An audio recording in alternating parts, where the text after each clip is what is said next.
الحمد لله رب العالمين، والصلاة والسلام على سيد المرسلين وعلى آله وأصحابه أجمعين إلى يوم الدين.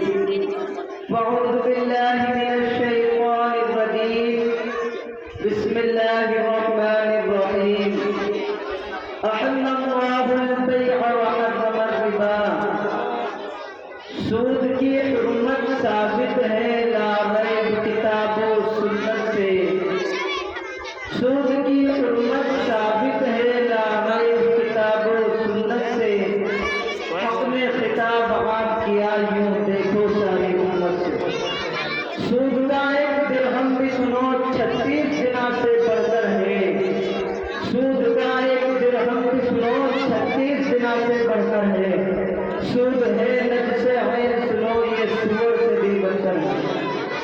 میرے محترم دوستوں اور قابل احترام حاضرین جلسہ، آج میں اس پاکیزہ محفل میں سود کی حرمت اور اس کے نقصانات کو بیان کرنا چاہتا ہوں. اللہ سے دعا کریں کہ مجھے صحیح بولنے کی توفیق دے. حضرات، سود ایک ایسا لفظ ہے جس کو ہر خاصو عام جانتا ہی نہیں بلکہ اچھی طرح واقف بھی ہے.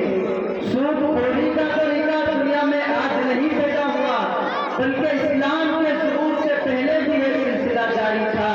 لیکن آج کے دور میں اس بدترین فعل کو اس قدر عام کر دیا گیا ہے کہ لوگ اپنی کمعقلی اور بدبختی کی وجہ سے تجارت میں لیے ریڑھ کی ہڈی سمجھنے لگے، جبکہ یہ مسلم معاشرے کے لیے قیمت کی حیثیت رکھتا ہے جو انسان کو اندر سے بالکل کھوکھلا کر دیتا ہے.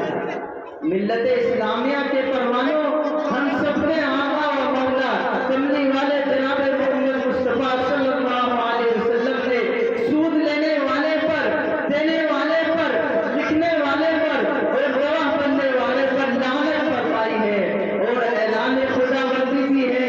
رحم اللہ البیع وحرم الربا کہ اللہ تعالیٰ نے خرید و فروخت کو حرام کیا اور سود کو حرام قرار دیا.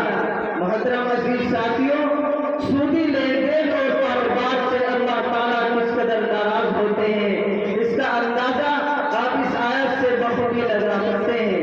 ارشاد ربانی ہے، یا ایھا الذین آمنوا اتقوا اللہ وذروا ما بقی من الربا ان کنتم مؤمنین فإن لم تفعلوا فأذنوا بحرب من اللہ ورسولہ. اے ایمان والو، اگر تم واقعی مسلمان ہو تو اللہ سے ڈرو اور تمہارا جو سود باقی رہ گیا ہے اس سے درگزر کرو. اگر تم ایسا نہ کرو تو اللہ اور اس کے رسول صلی اللہ علیہ وسلم سے جنگ کے لیے تیار ہو جاؤ. حضرات گرامی، آپ سود کی نحوست اور گناہ کا اندازہ اس حدیث پاک سے لگا سکتے ہیں جس میں آقائے مدنی جناب محمد رسول اللہ صلی اللہ علیہ وسلم نے فرمایا کہ سود کے 73 درجات ہیں اور ان کا کم سے کم گناہ یہ ہے نعوذ باللہ کوئی اپنی ماں سے زنا کرے. اور مزید ارشاد فرمایا کہ سود کا ایک درہم لینے کا گناہ 36 مرتبہ ماں سے زنا کرنے سے زیادہ سخت ہے، جبکہ زنا خود ایک شدید ترین گناہ ہے اور وہ بھی ماں کے ساتھ. اس کا مرتکب ہونا تو سود کے آخری درجے کا گناہ کس قدر شدید ترین ہوگا. اللہم احفظنا من. اے دنیا میں رہنے والوں، سود کی حرمت یاد کرو. اے دنیا میں رہنے والوں، سود کی حرمت یاد کرو، اس کی نحوست یاد کرو اور اس کی لعنت یاد کرو.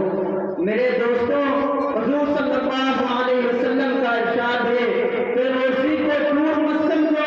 کوئی آدمی اس وقت تک مر ہی نہیں سکتا جب تک کہ جو اس کے مقدر میں روزی لکھ دی گئی ہے اس کو نہ مل جائے. لہذا حلال روزی کماؤ اور حرام کو چھوڑو.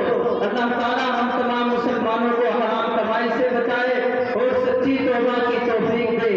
آؤ ہم عہد کریں کہ ہم ہرگز ناجائز اور حرام کمائی کے طریقوں سے مال نہیں کھائیں گے اور سودی کاروبار سے دامن بچائیں گے تاکہ سود کے وبال سے بچ سکے.